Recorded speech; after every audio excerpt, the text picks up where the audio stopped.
একজন মুসলিম হিসাবে আল্লাহ তাআলা, রাসূল সাল্লাল্লাহু আলাইহি ওয়াসাল্লাম এবং সাহাবা একরাম এবং কোরআনের প্রতি আমাদের কি আকীদা থাকা উচিত, এটা তো ছোট্ট লেখায় অনেক বড় কথা বা অনেক বেশি কথা বলার মতো, অনেক বড় উত্তর এটার। তো আমরা যদি খুব সংক্ষেপে বলি তাহলে বলবো, আল্লাহ তাআলা সম্পর্কে আমাদের যে বিশ্বাস থাকতে হবে, ঈমান থাকতে হবে, সেটা হচ্ছে আল্লাহ তাআলা আমাদের সৃষ্টিকর্তা, তিনি আমাদের সৃষ্টি করেছেন, তিনি ছাড়া যা আছে সবই তার সৃষ্টি, এবং তিনি আমাদের পালনকর্তা, তিনি ছাড়া যা আছে সবকিছুই তিনি লালন পালন করেন এবং সবাই তার উপর নির্ভরশীল। আর তিনি এক, তার কোনো শরিক নাই, পার্টনার নাই, তিনি কারোর মুখাপেক্ষী না, তিনি যা চান তা অটোমেটিক হয় এবং তার কোন বললেই সাথে সাথে হয়ে যায়।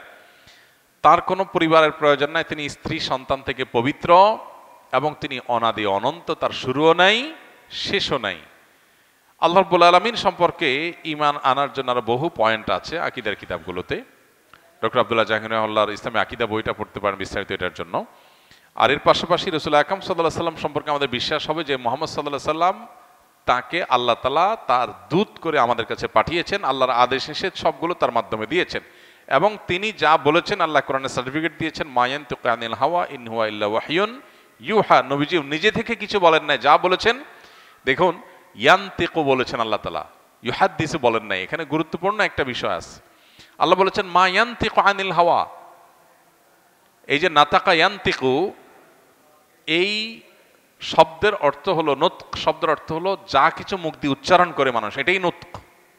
কিন্তু হাদ্দাসা ইউহাদ্দিসু হলে কথা বলা হয়। আল্লাহ বলেন নাই মা ইউহাদ্দিসু আনিল হাওয়া, নবীজি মন থেকে কোনো হাদিস বলেন না, এটা আল্লাহ বলেন নাই। আল্লাহ বলেছেন মা ইয়ানতিকু আনিল হাওয়া, নবীজি দুই ঠোঁট দিয়ে কিছুই উচ্চারণ করেন না, ইন হুয়া ইল্লা ওয়াহয়ুন ইউহা, যাই উচ্চারণ করেন সেটা কি? ওহী। এই জন্য নবী সাল্লাল্লাহু আলাইহি ওয়াসাল্লাম বিশ্বাস করতে হবে তিনি আল্লাহর রাসূল, আল্লাহর পক্ষ থেকে তার কাছে কি আসে? ওহী আসে, এবং সে ওহীর আলোকেই তিনি আমাদেরকে দিক নির্দেশনা করেন।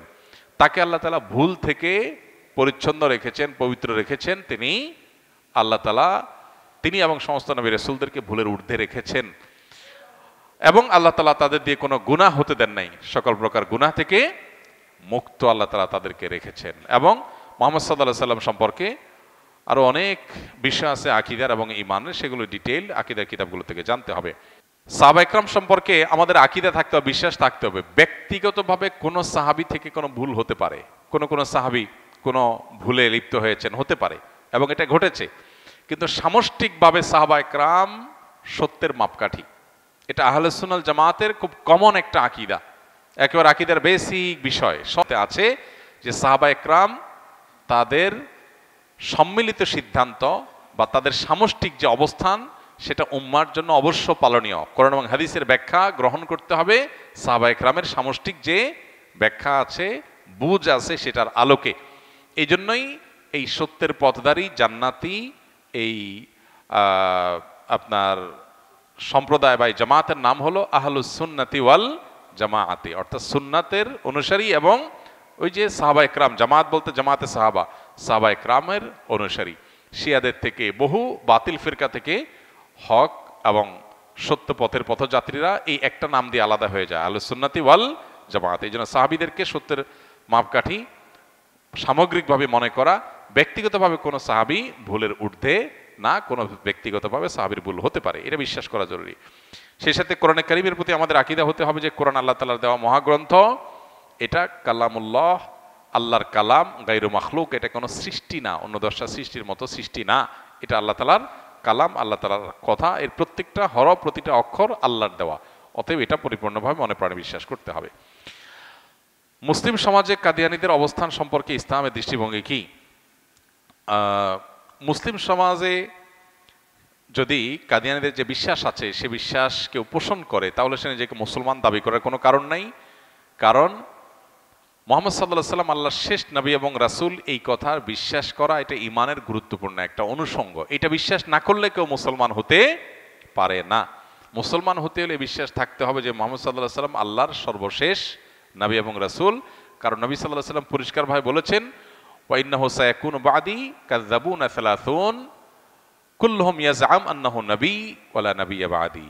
আবু দাউদে বর্ণিত হাদিসে নবীজি বলেছেন, আমার পরে 30 জন মিথ্যাবাদী পৃথিবীতে আসবে, যারা নিজেদেরকে নবী দাবি করবে। এরা সবাই মিথ্যাবাদী, তারা নিজেদেরকে নবী মনে করে, অথচ আমার পর আর কোনো নবী আসবে না। নবীজি বলেছেন যে অন্য নবীদের চাইতে আল্লাহ তাআলা আমাকে 6টা বিশেষত্ব দিয়েছেন। এর ভিতরে একটা হলো যে ওয়াখুতিমা বিয়ান নবিয়্যুন, আমার মাধ্যমে নবীদের ধারাকে আল্লাহ তাআলা শেষ করেছেন, আর কোন নবী আসবে না। এই জন্য গোটা পৃথিবীর সমস্ত উলামা একরাম একমত যে মুহাম্মদ সাল্লাল্লাহু আলাইহি সাল্লামকে রাসূল হিসেবে বিশ্বাস না করলে যেরকম মুসলমান থাকবে না, তাকে শেষ রাসূল মনে না করলেও মুসলমান থাকবে না। এই জন্য ভারতের গুরুদাসপুর জেলার কাদিয়ান নামক গ্রামে গোলাম মোহাম্মদ কাদিয়ানি নামে যে লোক জন্মগ্রহণ করেছে, ইংরেজদের সেবাদাস হিসেবে, তার নিজের বক্তব্য অনুযায়ী ছিল, সেই লোকের দাবি হলো যে সে বলেছে যে কাদিয়ান নামক জায়গায় আল্লাহ তাআলা, খোদা তাআলা তার রাসূল প্রেরণ করেছেন, এটা তার বক্তব্য। তো এই রকম বিশ্বাস যারা রাখে তারা কাফের, তারা অমুসলিম। সাধারণ অমুসলিম না, তারা জিন্দিক। জিন্দিক বলা হয় যারা নিজেদেরকে মুসলমান বলে পরিচয় দেয়, মূলত তারা কাফের। কুফরিকে তারা লুকাবার চেষ্টা করে এবং কুফরি আকীদা লালন করে মুসলিম নাম দিয়ে মানুষকে প্রতারিত করে, এদেরকে জিন্দিক বলা হয়। এরা সেই টাইপের জিন্দিক, খুব ভয়াবহ রকমের কাফির। ইসলামী দণ্ডবিধিতে সবচেয়ে কঠোর শাস্তি এই জিন্দিকের জন্য রাখা হয়েছে। নবী সাল্লাল্লাহু আলাইহি সাল্লামের সময় আসওয়াদ আনাসি, সে ইয়ামানে নিজেকে নবুয়ত দাবি করেছিল, নবী দাবি করেছিল। নবী সাল্লাল্লাহু আলাইহি ওয়াসাল্লাম তার বিরুদ্ধে যুদ্ধের ঘোষণা করেছেন এবং তাকে শেষ করা হয়। মুসাইলামাতুল কাজ্জাব নবুয়ত দাবি করেছে, আবু বকর রাদিয়াল্লাহু তাআলার নেতৃত্বে সাহাবীদের একটি দল তার সঙ্গে যুদ্ধে লিপ্ত হয়ে তাকে শেষ করে। অর্থাৎ নবী সাল্লাল্লাহু আলাইহি ওয়াসাল্লাম পরে আর কোন নবী বা রাসূলের বিশ্বাস কেউ পোষণ করলে সে মুসলমান না, সে অমুসলমান, কাফের। এরা নিজেদেরকে আহমদী মুসলিম জামাত বলে আমাদের সমাজে পরিচিত করে। আত্মীয়তার সম্পর্ক ছিন্ন হয়ে গেলে আবার পুনরায় আত্মীয়তার এই বন্ধনকে ভালো করার উপায় কি আছে? থাকলে কিছু উপদেশ বা উপায় বলুন। আত্মীয়তার সম্পর্ক ছিন্ন করলে আত্মীয়তার সম্পর্ক জোড়া দিতে হবে, খুব সহজ। ছিন্ন করলে জোড়া দেওয়ার সিস্টেম কি? আপনি তার সাথে সালাম দিবেন, যোগাযোগ করবেন, তার সাথে কথা বলার চেষ্টা করবেন। হ্যাঁ, তার পক্ষ থেকে যদি কোনো রেসপন্স না আসে, হতে পারে যে তিনি আপনাকে বয়কট করেছেন, তাহলে সেক্ষেত্রে আপনি আপনার চেষ্টাটা করলেন, আপনি সালাম দিলেন, কথা বললেন, আল্লাহর কাছে আপনি দায়মুক্ত হয়ে গেলেন।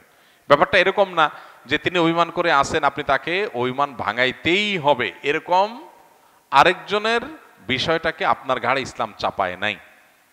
আপনার যেটা দায়িত্বের মধ্যে আছে সেটা পালন করবেন। সেটা কি? তাকে সালাম দিবেন, তার জন্য দোয়া করবেন, তার কল্যাণকামী হবেন, তার খোঁজখবর নেওয়ার চেষ্টা করবেন। হ্যাঁ, যদি আত্মীয়ের কোনো হক নষ্ট করেন এবং সেজন্য তিনি অভিমান করেন, তাহলে সে অভিমান আপনাকে ভাঙাইতে হবে।